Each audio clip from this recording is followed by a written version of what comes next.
siempre no estoy solo, me acompaña toda esta gente que venimos por lo nuestro y no hay manera de hacernos volver. No estoy solo porque del otro lado está Gustavo Girado, que es economista, magíster en Relaciones Internacionales, dirige un posgrado sobre China en la UNLA y acaba de publicar Un Mundo Made in China. Gustavo, buenos días, Dante Palma te saluda. ¿Qué tal, Dante? Buen día, ¿cómo estás? Muy bien, una alegría escucharte, Gustavo. Y sabes que antes de la introducción al programa trataba de hacer memoria cuándo había sido la última vez que habíamos charlado, era casi un año atrás, también a Sí, propósito de otro libro, pero bueno, acá con la excusa de un mundo made in China es que decidí llamarte y lo primero que se me ocurre preguntarte es justamente cómo es un mundo made in China. bueno, es un lindo juego para la imaginación. Hay un sendero más o menos que te va definiendo algún contorno de lo que se viene, pero la idea justamente es darle herramientas a quien se interesa por el tema de cuál es mi punto de vista sobre cómo se está formateando la palabra geopolítica me parece ambiciosa, digamos, cómo se está diseñando un mundo en el cual los valores orientales, pero básicamente chinos, están mucho más contemplados. Sé que el tiempo es tirano en estas cuestiones radiales. No, tenemos tiempo, desarrollá, tranquilo. Hay una anécdota personal que me dio una idea de seguir un tema que tiene que ver con el mundo como fue formateado allá luego de la Segunda Guerra Mundial. Y la historia es que luego de China tiene una relación muy traumática con Occidente, pero esto está muy marcado con unas guerras que tuvo con Gran Bretaña a mediados del siglo XIX, ¿no? Se las conoce como las guerras del opio. Sí. Pero luego que terminan estas guerras del opio, la presencia occidental en China es muy fuerte. Entonces China, la dependencia que tiene de Occidente queda marcada a fuego porque, y esta es la imagen, una fuerza, una patrulla de barcos de guerra, cañoneras en ese entonces, transitan el río más importante de China durante 95 años. Es decir, banderas de guerra norteamericanas en barcos de guerra norteamericanos, se llama la patrulla del río Yangtze, patrulla en el río más importante de China, que es el río de la vida, digamos, el más profundo, donde pasan gran parte de las mercancías que salen del país y que también que entran, hacen que la gente todos los días vea esa dependencia en forma material, digamos, sí, reflejada en barcos de guerra con bandera extranjera que transitan el que entonces era un imperio, que luego pasa a ser una república, y finalmente cuando gana Mao la interna y derrota a los nacionalistas, se transforma en la República Popular China. Y en ese entonces, allá por el 1949, es que la patrulla del río Yangtze desaparece. Sí. Esos 95 años marcan a fuego, digamos, la forma en que China se vincula con Occidente. Y en un reportaje que yo había leído a un militar norteamericano, un tipo que sabía mucho de China, que evidentemente formaba a los militares norteamericanos en los temas de geopolítica, le pregunta el periodista insidioso, ¿no? Le pregunta, ¿pero qué? Pero los chinos no son esto otro, ¿no? Como provocándolo para ver la respuesta del académico. Y el militar, en forma muy inteligente, no solo le recuerda esto, sino que le dice, ¿usted qué pensaría si los barcos de guerra chinos están durante un siglo circulando por el Mississippi? ¿Cuál sería su opinión o cuál sería la opinión de los norteamericanos hoy sobre los chinos? Bueno, ese fue el disparador, Dante, y si bien está lejos del objetivo del trabajo, cómo pasa China de esa dependencia a un tránsito de independencia es lo que me movió. Entonces, ¿de qué políticas o qué cosas son en las que se revela esa dependencia? Son las que yo indagué, y esa dependencia yo la veo muy fuerte en el crujido del mundo de post-Bretton Woods, digamos, de la Segunda Guerra Mundial, el mundo de las instituciones de la Segunda Guerra, Fondo Monetario, Banco Mundial, Naciones Unidas, etcétera, que son todas instituciones que no contemplan en absoluto, en su formación, a los intereses de Oriente, a todo lo que expresaba China, todo lo que expresaba Corea o mismo Japón. Ellos, sus valores no están adentro de esas instituciones. Ese, Dante, es el mundo que cruje hoy, y por eso vos tenés a China reclamando esa subrepresentación que tienen esas instituciones, y como no se transforman, porque el mundo es fuertemente conservador, hegemónico, y tuvo una manifestación de la bandera norteamericana en casi cada uno de ellos, es que China lanza su propia institucionalidad. El trabajo que hice es, sobre esto que te estoy contando, lo más profundamente trabajado que pude, sobre los estándares, los formatos y las normas que desde la Segunda Guerra Mundial rigen el mundo, cómo China las cuestiona y justamente cómo termina China hoy promoviendo una nueva institucionalidad a partir de la iniciativa de la Franja y la Ruta, el Banco Asiático de Inversión en Infraestructura, los BRICS, el Banco de los BRICS y mucha institucionalidad que sí la expresa. Y ahí, desde allí, es que China va con sus valores, va con sus formatos, y la expresión más cabal es la famosa, lo que conocen todos públicamente como la nueva ruta de la seda, que en inglés sería la Belt and Road Initiative, o la iniciativa de la Franja y la Ruta, que es el nombre que tiene esto allá para los orientales, ¿no? Ahora, Gustavo, ahora voy a volver porque dejaste un montón de pistas Sí, sobre lo que quisiera retomar, pero antes que nada, el episodio de la pandemia, ¿vos creés que alteró ese camino aparentemente indefectible hacia el mundo made in China? Es decir, lo aceleró, lo retrasó, lo reconfiguró. Estas instituciones que vos mencionás, sí, ¿tuvieron algún cambio o no? Finalmente ha pasado desapercibido, sin cambios sustanciales. No, la pandemia en sí lo que ha es enlentecido mucho el proceso, tanto para China como para el resto del mundo, me parece a mí. Sí. Pero lo que sí marca más lo que está sucediendo o lo que puede eventualmente suceder con esta nueva institucionalidad es todo lo que hace Occidente para evitar el escalamiento tecnológico chino. Es decir, para evitar que todo esto suceda, es que le prohíben cosas, le impiden, la atacan, le mandan aviones, le mandan la séptima flota, la provocan permanentemente, y hasta el punto de, anteayer, el Foro por la Democracia, donde China y Rusia no son convocados, ni Bolivia ni muchos otros, ¿no?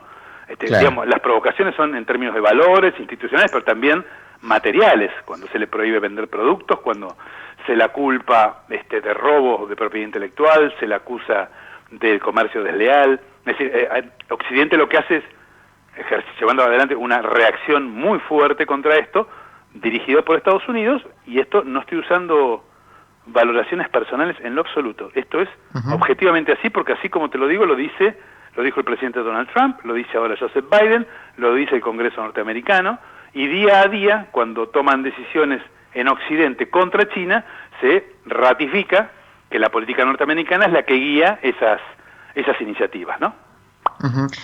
Gustavo, antes mencionabas la cuestión de la dependencia, la independencia, sí, la relación con Occidente, sí, una historia bastante particular de la relación de China con Occidente.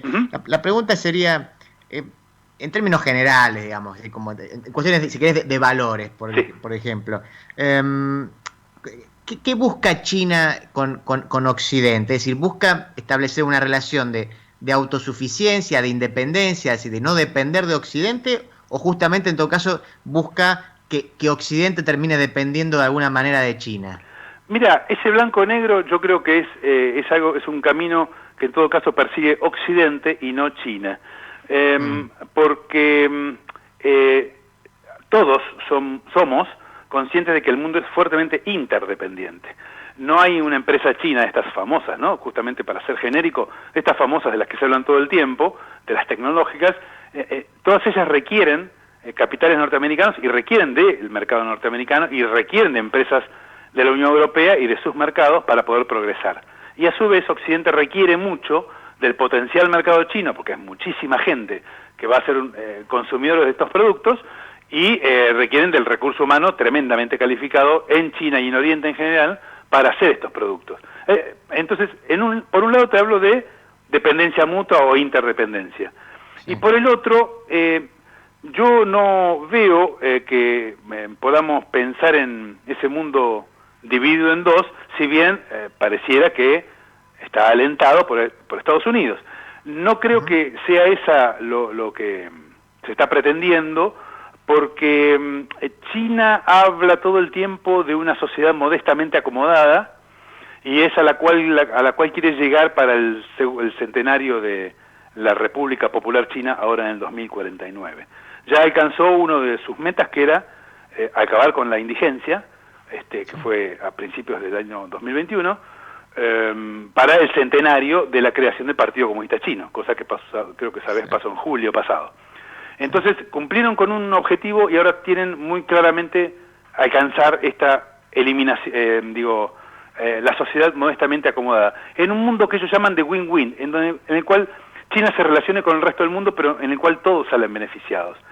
Pero no está planteado en términos de iguales, está planteado en términos de iguales en sentido político, pero claramente Argentina no es equivalente a China, por poner un ejemplo muy clásico, en tanto vos sos muy bueno haciendo ciertas cosas y ellos son muy buenos haciendo otras exactamente diferentes, porque somos dos economías muy complementarias.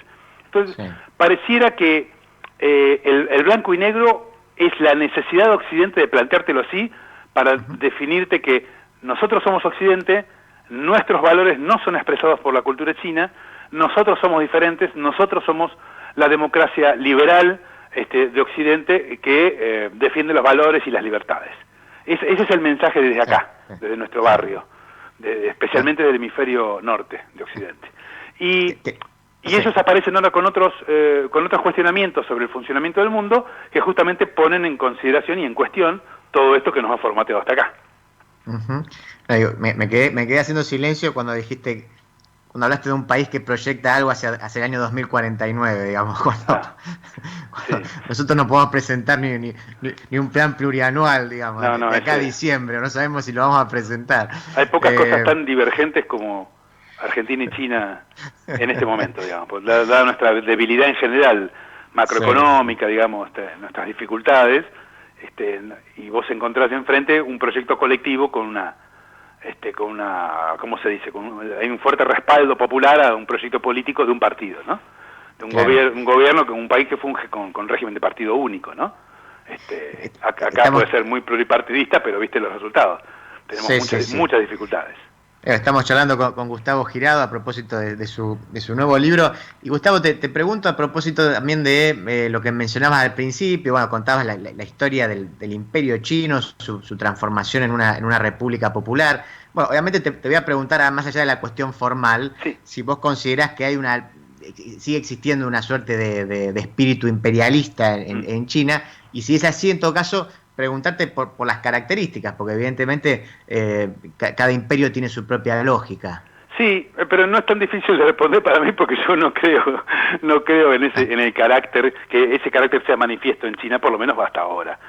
Y el ejercicio que yo hago, Dante, es medio de ver a ver si vos caracterizás el imperio y pones, bueno, a ver si cumple con este requisito, ¿no? Y tenés el casillero en blanco, y agarrás Gran Bretaña o agarrás Estados Unidos de Norteamérica y vas tildando los casilleros, ¿no?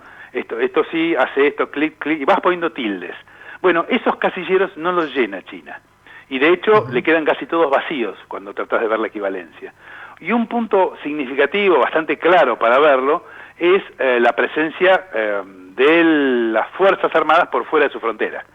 Entonces, si vos tomás un globo terráqueo y le pones una lucecita en cada punto en el cual haya un destacamento militar, una presencia militar norteamericana o británica, ese globo terráqueo se te ilumina como si fuera una bola de fuego.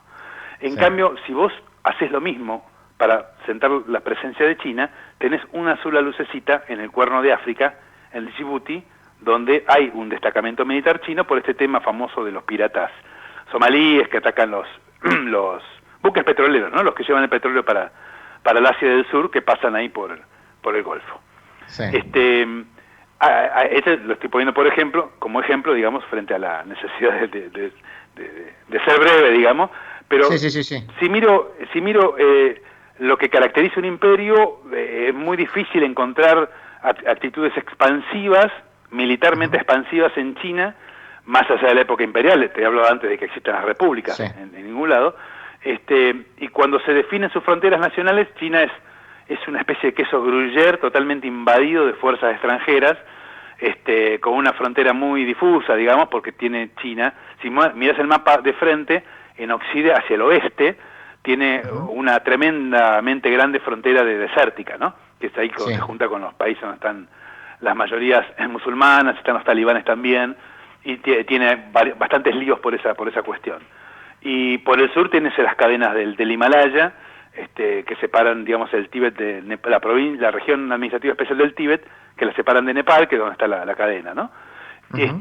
Y las fronteras con lo que es Vietnam ahora, ¿no? Con Laos y Malasia, y en todo caso con Camboya también, son, en términos relativos para nosotros, son como nuevas, son bastante Sí. modernas, porque hay países que han tenido la independencia en los años 60 del siglo pasado, Singapur, Malasia, ¿no? Sí. Entonces, si decimos que esas fronteras son bastante recientes, uno no puede pensar bajo ningún punto de vista que hay una actitud de expansión territorial por parte de China, que en todo caso es el segundo o el primer país, perdón, Rusia es el país más grande, pero es el segundo o el tercero, porque sumando o no sumando unas islas es el mismo tamaño de Estados Unidos, que viene bien que la gente sepa que tienen casi el mismo tamaño que China. Sí, Pero sí. tiene 1.430 y pico de millones de habitantes, ¿no? Claro, con ese detalle. Sí, Gustavo, bueno, en general así te diría, sí. Dante, entonces como que no es, el carácter imperial no se manifiesta, y como requiere del resto del mundo para comer, y para convertir su crecimiento en desarrollo, para consolidar el poder político del Partido Comunista, a mí me parece que no están dadas las condiciones para que se manifieste en forma imperial, de la misma manera como hicieron los yanquis o los británicos en los siglos anteriores. Y Gustavo, te hago ahora sí la última. Mencionaste al pasar la cuestión de la ruta de la seda, una segunda ruta de la seda, y primero preguntarte a ver de qué se trata, y después a su vez agregarte si Argentina está incluida ahí y de qué manera. Sí, mira, la nueva ruta de la seda es una iniciativa política de la actual gestión del gobierno, es decir, de Xi Jinping, que la pensó ahí en una mesa chica ya por el 2012 y se presenta por el 2014. Es el proyecto de infraestructura más grande del mundo y contempla una serie de rutas terrestres y otras marítimas con las cuales desde China se despliega por fuera de sus fronteras con obras de infraestructura, en acuerdos que tiene con los países. Esto es, se junta el gobierno chino con el de Pakistán y define una serie de obras que Pakistán requiere, ponele, para lo cual China provee lo que tiene como oferta excedente, que es financiamiento, tecnología e infraestructura. China pone lo que tiene por demás, ¿no? Capacidad y financiamiento. Y el otro país recibe la obra, pone la mano de obra, participa de las obras y depende del tipo de acuerdo, queda en administración de unos o de otros, y con ese tipo de acciones China desarrolla trenes, rutas, puertos, ferrocarriles, autopistas, aeropuertos, y se despliega, consiguiendo un vínculo con los que lo rodean mucho más estrecho, y donde los temas de comercio e inversiones se ven como que tienen un camino más pavimentado, ¿no? Claro. Y Argentina, nominalmente, ha dicho políticamente que va a adherir a la iniciativa de la Franja y la Ruta, o de la nueva Ruta de la Seda. Todavía no lo ha hecho formalmente. En Latinoamérica hay algunos países que ya lo han hecho, pero ni México, ni Brasil, ni Colombia, ni Argentina, los cuatro más grandes, han adherido aún. La presión del Departamento de Estado porque no se adhiera a esa iniciativa es manifiesta, es muy grande, es casi cotidiana, y es una molestia muy importante para Estados Unidos de Norteamérica que haya una adhesión política a una iniciativa del actual gobierno de China. Así que eso es casi lo que se puede decir en términos latinoamericanos, digamos. Gustavo, Un Mundo Made in China se va a presentar el 14, esto es el martes, en el Centro Cultural de la Cooperación a las 19. Contame con quién vas a estar. Mira, va en el Centro Cultural de la Cooperación, como también se puso muy generoso conmigo en la presentación de ese libro del cual hablamos la vez pasada, va a estar, lo han leído y lo van a presentar el Raúl de la Torre, que sabes que es periodista de la TV Pública y del diario Página 12, Julián Barsavsky, amigo personal también, que es periodista y dirige el turismo en Página y es un gran fotógrafo desde mi punto de vista.